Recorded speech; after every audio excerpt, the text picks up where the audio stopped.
जहन्नम के ऊपर बना एक पुल है और आप में से हर एक जो इस वीडियो को देख रहा है उसे एक दिन उस पुल से गुजरना पड़ेगा। तो वो कौन होंगे जो उस अजीम इम्तिहान का पुल पार कर सकेगा? जब तक आप जिंदा हैं तो ये जानना बहुत जरूरी है कि उस पुल को बगैर गिरे कैसे पार किया जाए, क्योंकि उस पुल के आखिर में एक ऐसा दरवाजा है जिसमें दाखिले के लिए ही एक इंसान को बनाया गया है और जो आपकी इस दुनिया में अच्छी जिंदगी गुजारने का इनाम होगा।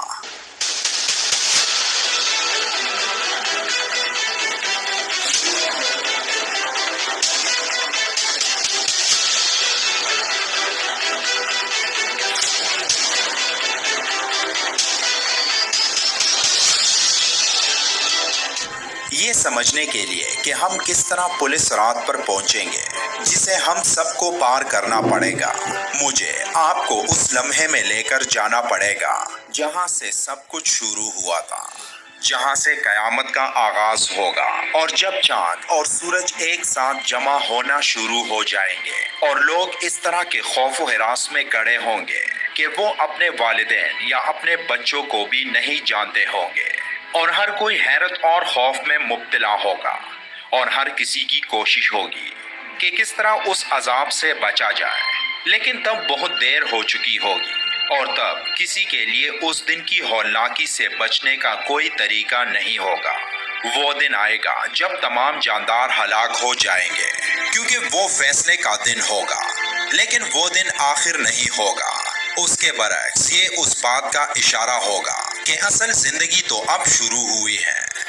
जब कयामत का दिन फूट पड़ेगा तो इस्राईल अलैहिस्सलाम हर शख्स की जान ले लेगा, यहाँ तक कि तमाम फरिश्तों की जान भी इस्राईल अलैहिस्सलाम ले लेंगे और सिर्फ इस्राईल अलैहिस्सलाम और अल्लाह की ज़ात बाकी रह जाएगी। और तब अल्लाह इस्राईल अलैहिस्सलाम को भी मौत का मज़ा चखने का हुक्म देंगे। तब कायनात जो कुछ लम्हे पहले रवा दवा थी वहाँ मुकम्मल खामोशी छा जाएगी और वो ज़ात जो इस तमाम कायनात का मालिक है सिर्फ वही ज़ात जिंदा रहेगी। लेकिन कायनात की ये खामोशी ज़्यादा देर नहीं चलेगी, क्योंकि अल्लाह इसराफील अलैहिस्सलाम को दोबारा जिंदा करेगा और हुक्म देगा कि अब हमारे नए मरहले के पहले मरहले तरतीब दिए जाएंगे, यानी मरकर एक बार फिर जिंदगी। इसराफील अलैहिस्सलाम के दोबारा सूर फूंकने के बाद जिन और इंसानों के साथ साथ जानवरों को भी जिंदा करके जमा किया जाएगा और तब एक तवील और खामोश इंतजार के बाद हिसाब किताब का वक्त आएगा। हम सबके पास मीलों लंबी नोटबुक आएगी और दो फरिश्ते जिन्होंने हमारी पूरी जिंदगी में अपने दाएं और बाएं बाजू से वाबस्ता तमाम अच्छे और बुरे कामों को नोट करने के जिम्मेदार थे, यानी हमारी सारी जिंदगी के अहवाल से उन फरिश्तों ने हमारी जिंदगी से मुतल्लिक वो नोटबुक भर दी होगी। तब हमारे नेक आमाल और गुनाहों का वजन किया जाएगा जो बाएं और पीछे की तरफ से निजात दिलाएगा। हमारे आमाल को एक मीज़ान में तोला जाएगा। मीज़ान के स्टेज से निकलकर हर इंसान पुलिस रात तक पहुंचाया जाएगा, जिसके बिल्कुल नीचे जहन्नम होगी। वो पुल जो 7 मराहिल पर मुश्तमिल होगा।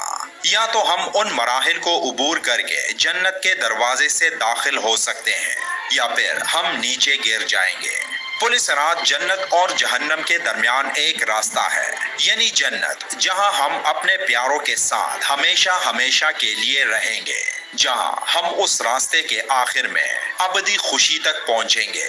और हमारे आखिरी नबी हजरत मोहम्मद सल्लल्लाहु अलैहि वसल्लम ने हमें इस बारे में बहुत अहम मालूमात दी कि उस पुल को कौन पार करेगा और उस पुल को किस तरह पार किया जाएगा। कयामत के दिन लोग ऐसा खौफनाक दौर देख रहे होंगे कि हर एक अपनी अपनी परेशानियों में होगा। किसी की आंखें किसी को नहीं देख पाएंगी, यहाँ तक कि तमाम पैगंबर भी अपने आप की फिक्र में होंगे। लेकिन हजरत मोहम्मद सल्लल्लाहु अलैहि वसल्लम तब भी अपनी उम्मत को माफ करने की दुआ करने में दरेग नहीं करेंगे। पुलिस रात के आगाज में वो हमें अल्लाह की तरफ से दी गई इजाज़त से अपनी शफाअत के मुंतज़िर होंगे। पुलिस रात के लंबे रास्ते पर 7 मरहले होंगे। पुलिस रात पर गुजरते हुए लोगों की मुख्तलिफ रफ्तार होगी। कुछ तो पलक झपकने में गुजर जाएंगे, اور کچھ بجلی کی تیزی سے عبور کریں گے، کچھ ہوا کی رفتار سے اور کچھ تیز گھوڑوں کی طرح، جبکہ کچھ اونٹ جیسی دیگر سواریوں کی رفتار میں گزریں گے، کچھ رینگتے ہوئے اور کچھ ایسے بھی ہوں گے جنہیں جہنم میں ڈال دیا جائے گا۔ اب ہم کتنی تیزی سے اس پل کو عبور کر سکیں گے تو اس کا انحصار ہماری روح کی پاکیزگی پر ہوگا۔ پولیس رات کو عبور کرنے والے کچھ مومنین کی روشنی اتنی مضبوط ہوگی کہ نیچے جہنم کی آگ بولے گی کہ یہاں سے جلدی سے گزر جاؤ۔ ایک اور حدیث میں کہا گیا ہے کہ پولیس رات کو عبور کرتے وقت شہداء کو کوئی پریشانی نہیں ہوگی۔ جیسے کہ پہلے ذکر ہو چکا کہ پولیس رات کو عبور کرنے کے لیے 7 مراحل سے گزرنا پڑے گا، اور ان 7 مراحل پر ہماری زندگی کے مختلف پہلوؤں کے بارے میں سوالات کیے جائیں گے۔ پولیس رات پر ہم سے پہلا مسئلہ جس کے بارے میں ہم سے پوچھ گچھ کی جائے گی وہ ہے ایمان۔ ہم سے پوچھا جائے گا کہ کیا ہم نے اس ایمان کو قبول کیا ہے جو ہمارے دل کی سکون کے ساتھ تھا؟ کیا ہم نے اس پر پورے دل اور خلوص کے ساتھ یقین کیا ہے؟ اگر اللہ، فرشتوں، کتب، انبیاء اور تقدیر پر ہمارا ایمان مضبوط ہوگا تو ہمیں وہ پہلا مرحلہ پار کرنے میں کوئی پریشانی نہیں ہوگی، اور ہم اس پل پر گزر کر دوسرے سٹاپ یعنی دوسرے مرحلے تک پہنچ جائیں گے۔ پولیس رات کے دوسرے مرحلے پر نماز کے بارے میں سوال کیا جائے گا، وہ عبادت جو ہم پر دن میں 5 بار فرض ہے۔ تیسرے مرحلے پر ہم سے پوچھا جائے گا کہ کیا ہم نے اپنی دولت کو ایک حد تک ضرورت مندوں کے ساتھ بانٹا تھا یا نہیں۔ یہاں زکوٰۃ کے بارے میں پوچھا جائے گا۔ روزہ جو اسلام کے 5 ارکان میں سے ایک ہے، پولیس رات کے چوتھے سٹاپ پر ہمارا استقبال کرے گا۔ اگر ہم اپنے روزوں کو اللہ کے حکم کے مطابق پورا کر سکیں تو اس کا مطلب یہ ہے کہ ہم جنت کے ایک قدم اور قریب پہنچ جائیں گے۔ اس کے بعد آپ سے سوال پوچھا جائے گا کہ اللہ نے ہمیں موقع دیا تھا اور استطاعت بھی دی تھی، تو کیا ہم نے حج ادا کیا تھا؟